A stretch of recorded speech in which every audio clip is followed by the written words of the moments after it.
Hi everyone. My name is Neil Daigle-Oriens, and I am an artist based in Manchester, Connecticut, and I'm super excited to be a part of this series of little digital studio visits for the Ely Center. So I guess before I start talking about what I'm doing now or anything like that, I guess I should talk about a little bit about my background. I grew up in Nebraska, Omaha, Nebraska, and I completed my Bachelor of Fine Arts at the University of Nebraska-Lincoln, and I moved to Connecticut about 6 years ago in the fall to attend UConn to get my Master of Fine Arts in Studio Art, which I finished in 2016.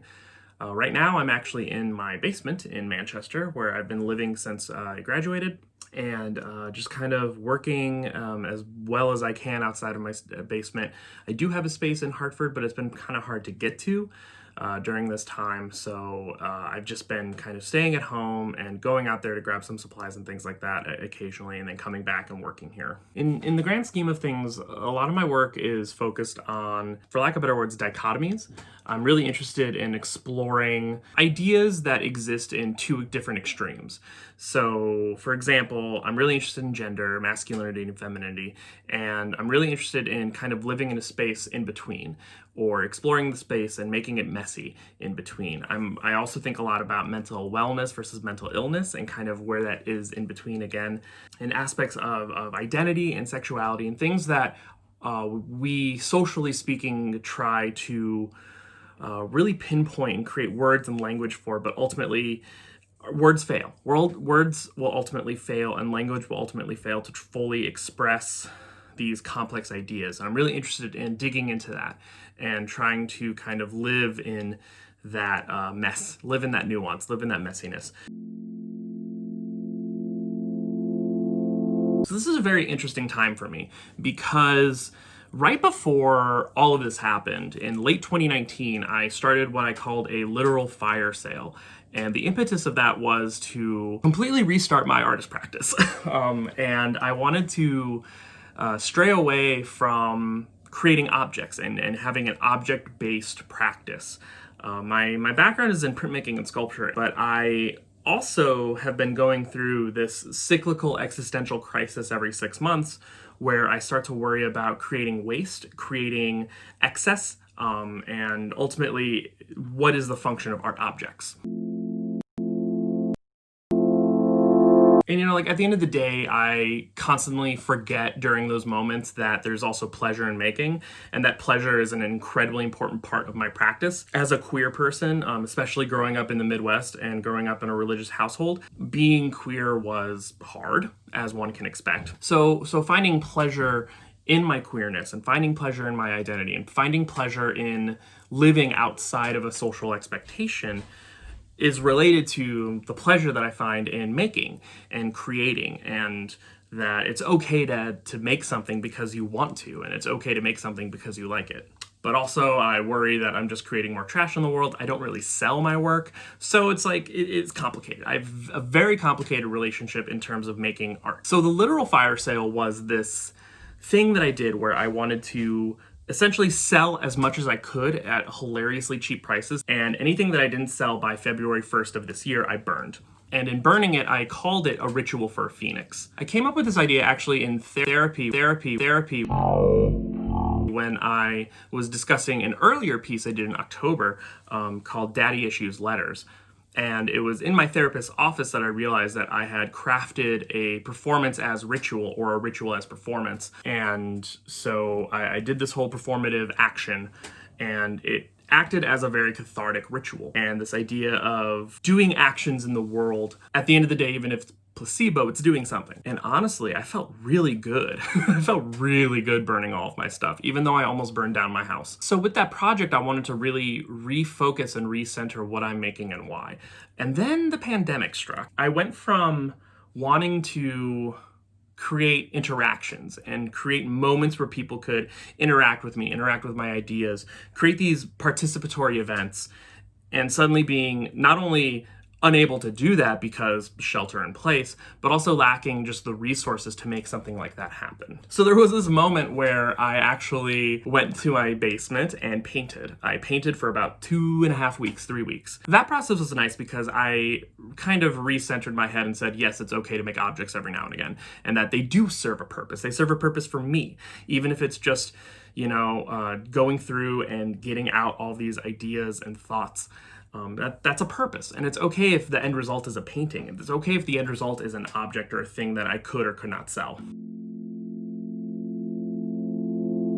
Another thing I did during the pandemic, though, is I did a whole bunch of performances, 10 to be precise, that I streamed online through Twitch. It was a really great experiment, and I learned a whole bunch, not only in terms of streaming technology, but also in what I want to do.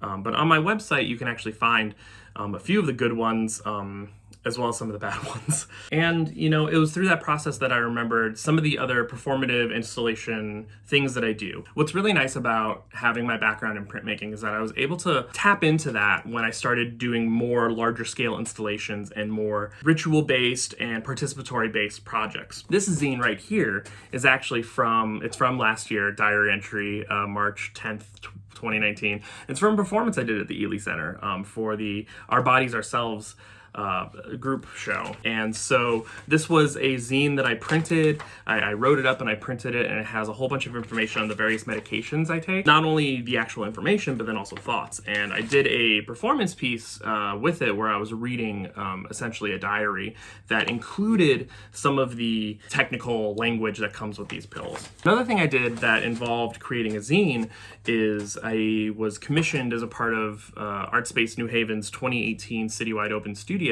to create a site-responsive piece. So focusing on mental health and queerness, I actually did a whole lot of research in conversion therapy. So in researching that, I actually found that a lot of these programs are run by or created under the same programs that are used to cure somebody of addiction. And in fact, they actually talk about queerness and sexuality as an addiction. So in response, I created my own 12-step program. I see it as a form of consciousness raising. It's a form of allowing yourself space to really consider what's going on in your life. And so with that in mind, I started making non-installation based zines. I was really inspired by Felix Gonzalez Torres and how he created work that essentially essentially undermines the consumer culture of the art world by allowing people to take things away, whether it's a piece of candy or a flyer. So anytime I'm invited to do an installation and I have the opportunity, I like to do some kind of takeaway. So the idea of doing zines just as is kind of strange and new to me. So in January, I started